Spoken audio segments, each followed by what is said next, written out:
5 states are up for grabs today. On your screen, they include 3 in the Midwest, where the Democratic frontrunner Hillary Clinton has had a pretty challenging time fighting off Senator Bernie Sanders. And even though she was Senator of New York, she's originally, for those of you who don't know, from Chicago, Illinois, one of the states on deck. But will President Obama's backyard, where he, of course, served as senator, decide to go in another direction? Let's bring in Republican Congressman from Illinois, Peter Roskam of the 6th District. Great to have you, Congressman. Thanks for being here. Thank you very much. Well, thank you. Listen, we ask you about Democrats because you're actually a successful politician from the Republican side who did well in a very blue state.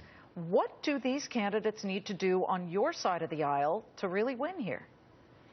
Look, I think what for are conservatives. I'm a conservative who wants to get things done, and they're very action-oriented. There's a Midwestern sensibility that I would point out that has brought a lot of success to the Midwest. And so in answer to your question, when the IRS was targeting people, we went after the IRS. When we learned there's $1 billion in fraud going out the door at Medicare, we've proposed changes and have enacted legislation to get that under control. So there is a very much a common sense Midwestern sensibility that says, let's get something done instead of just putting up bumper stickers all day. Well, yeah, you got to get the job done. That said, who on the Republican side seems to be resonating from where you stand in the state of Illinois? It's hard to give you a straight answer on that. What we've seen is a lot of attention from Donald Trump, from Ted Cruz, and from John Kasich, all of whom have come in. And this is new for Republicans in Illinois. We're not used to getting attention at a presidential level. Well, can I interrupt you there, sir? When you talk about attention, Friday night, yes, you got attention. There was outright violence at the Trump rally. There's still a battle over whose fault it was. But again, the rhetoric that Donald Trump has put forth, and he can't deny it's on tape, but certainly might not have helped what happened. And we're showing some of these scenes on your screen. Yeah, it's really a troubling picture all the way around. And I think in some respects what Donald Trump is speaking to, and there's a resonance with taking on political correctness. And I think a lot of people are tired of political correctness. Where I think he's got to be careful is, look, he wants to lead the party of Lincoln and the party of Reagan. And just because you have the right to say nearly anything, it doesn't mean you have to say nearly anything.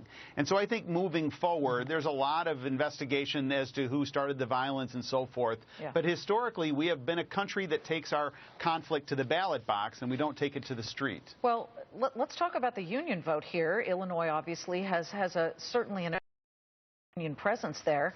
Donald Trump has actually worked well with unions in states where he has to, but then you also have the John Kasichs of the world who have done very well on that front in certain areas too, correct? Yeah, the union vote is not a monolith. So there's a very wide difference between the building trades, you know, operating engineers, the electricians, the plumbers, and so forth, and the folks who represent or are part of SEIU, the service workers, or AFSCME, the government workers. And so Republicans have historically had an opportunity to speak to that constituency, that is building trades, to say, look, you benefit from a growth economy, you want jobs, you want things created, and I think that there is a Republican message there for those people, and there is an invitation for them to join the Republican Party all the way around. Well, before we let you go, you are a member on the Select Committee on Benghazi. What did you think of the former Secretary of State, Hillary Clinton, saying that, quote, we didn't lose anyone in Benghazi? I'm sure that they will try later to quantify exactly what she may have meant by that. But you seem not like a knee-jerk, politician who's going to pounce on it. But I really need to know what you thought of that statement, which has a lot of people shaking their heads. I was very surprised at that statement, and I was very troubled when Secretary Clinton came before the Benghazi Select Committee, and essentially in that encounter that we had with her, she blamed Chris Stevens, the ambassador to Libya at the time, for his inability to get the security that he needed. And I confronted her. I tore the cables up that he sent to her requesting more support. So my hunch is that, unfortunately, Secretary Clinton will be backpedaling and trying to clarify and so forth. And the whole Benghazi situation is such a terrible tragedy and a dark chapter in America's life. Congressman Peter Roskam, we appreciate you coming on. Thank you so much. Thank you very much.